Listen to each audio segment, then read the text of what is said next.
Seth David here with the world-famous Nerd Enterprises Incorporated, bringing to you another special screencast. This time we're talking about using thought types in the brain to give you visual cues about what needs your attention and when.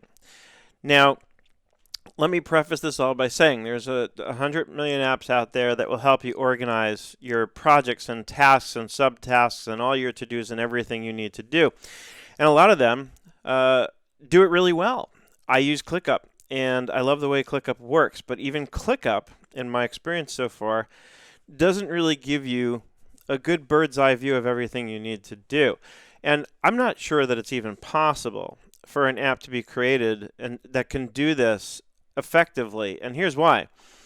Over time, you're just naturally going to accumulate so much data in these tools. There are so many things you're managing, so many shows you're running, so to speak, that it would be impossible to give you a complete picture from a bird's eye view of everything you need to do across all projects. So you need a process, you need a system where you have a list of all of your clients and projects and everything that you need to work on in general, and then a process for how you go through that daily and then weekly to make sure that you've tagged the things that need your attention and assign due dates or whatever your process becomes for that. But one thing I ran across this week, and a product that I've used for a long time called the Brain, is how thought types, something I had really ignored substantially up until now, can work to a really good end for how you can give yourself the exact visual cues you need for where things need your attention. And the thing of it is, I've used tags a lot in the Brain, and tags in the Brain work like tags in almost any product. It's just a way of labeling things, right? And the nice thing about tags usually is that you can assign as many as you need to one thing, right? So I ignored thought types because I thought it was just a more limited version of a tag because you can only have one thought type associated with any thought. And if you're not familiar with the product, the Brain, you're going to see it in a minute. But just for now, just assume that a thought is like a task, right? A thought is, it's just that. It's a thought. It's a task. It's one thing you might have to work on, and you can add all kinds of data and context around that. So I ignored thought types until I watched the webinar, and that's one thing I love about this product and the company behind it is every week they do webinars, and they bring on different people who've used their product for many years who give really insightful demonstrations of how they're using it to a really good end. And in the last 6 months or so, I've really spent a lot more time in the Brain and actually watching a lot of their webinars to learn more about and get more ideas and insights about how to use it, because it's really an incredibly powerful tool, and it has the sort of cult following of people, perhaps like me, who just die hard fall in love with the product, but I really feel like it needs to be used by more people, which is why I do videos like this about things like this. So let me show you my screen and give you a demonstration of exactly what I'm talking about. So here on my screen, you're seeing a view of ClickUp. Now ClickUp, like I said, it's an awesome product, and this is where I've clicked on everything. So, on the left, I have my list of all of my spaces that I've created. And of course, within each space, you'll find different folders and lists and things. And within each would be a group of tasks, right? But if you click up here where it says everything, then it will literally show you everything that's inside of each of those spaces at every level, right? But here's the problem. I manage a lot of different things, and not every task that I create in ClickUp is meant to be a task in the true sense of the word, where it's something that's going to be marked completed within the next 30 days, let's say, right? I have a lot of what I call reference information in here, things I'll never mark complete because I want to go back to it, and yet I might assign due dates to those things because while I'm in that project or area, I want those due dates to give me the visual cues of, what needs my attention, right? But what I want to get at here is that if I scroll through this list, you're going to see there's so much stuff in here. There's no way I could ever use this. This kind of a view, if anything, would be designed for you to be able to get a bird's eye view across all your projects of what needs to be done. And in theory, it's sound, but in practice, it falls apart very quickly, especially when you're somebody like me who just has tons and tons of data. Now, you can also create dashboards, right? And that helps, but here, I'll click over on this home button, okay? And in the home button, you have some things that help you organize and prioritize things, but again, there could never be enough space here for me to organize it in a way that's sort of cohesive, right? So it won't work for me, right? Then the other day I saw Kelly, one of my bookkeepers, was using this a lot. Now, she doesn't have nearly the overwhelm that I have in terms of the number of things she's managing. So when I looked at hers, this looked really clean because all she had in here was maybe a few scrolls worth of information. And what it does do very nicely here in ClickUp is it kind of lights things up in red when they're sort of past due and really need attention. But again, as you can see, as I continue to scroll this would be impossible for me to use, right?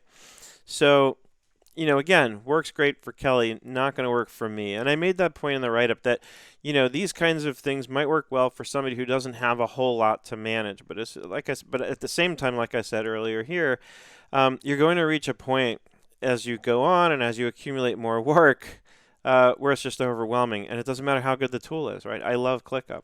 So now I want to show you something that I learned how to use in the brain in the form of thought types. And you can already start to see the effects, especially if you've seen me do videos recently on the brain, and we've just had 2 deep dives in 97 and up on the brain, and a lot of my my members there are really loving it. They're really digging in deep with this. So you can see that there are certain thoughts here that get your attention, right? Because they're highlighted in yellow and red. Now here's why. If I go, for example, to daily startup, okay, again you get a little more context, right?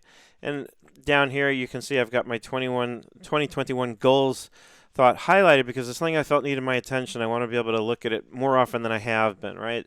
I have to drink my own Kool-Aid. I'm the first one who says the whole problem is we set up our goals at the beginning of the year and then we never revisit them. So I've got my 2021 goals here. And I've got a link right to the Google Sheet, where I've got kind of my little financial model laid out, right? But as I'm clicking around up here, these are called pins in the brain. They're like bookmarks, basically, for things that you want to access frequently. If I go to content, well, today's Saturday, the day I'm recording this, and Saturday is a day that I work a lot on content. And so I have stuff I want to do for 97 and up. I have weekly emails that I write usually on Saturday, right? Nerds Words is the weekly email that I send out to my full kind of list. I call it Seth's list. And then I'm going to send a message to Bulletproof CFO this week and one to the members of 97 and up. And if I click this, you can see I've got it linked over to 97 and up, which is also marked for today because of the fact that I need to do this email, and I wanted to make sure I upload the calls, and I want to work on our weekly call schedule at some point today.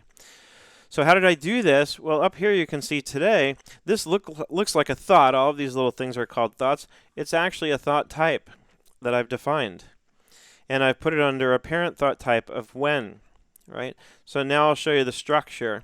Up here in your menu is where your thought types live, and you can see I have at when, right? The at sign it's something I learned from an adaptation of David Allen's Getting Things Done, where you have when, where, who. I'm still sort of developing this, so I don't have what in there yet, and I think there's like one other.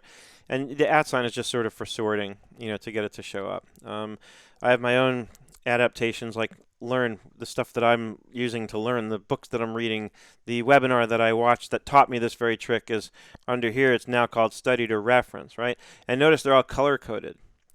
So if I go to today, it shows me everything. And what I did was I actually pinned this up here so that I could quickly get to the things I want to do today, right? And so you can see these are all lit up. And here's the key. This is how this works.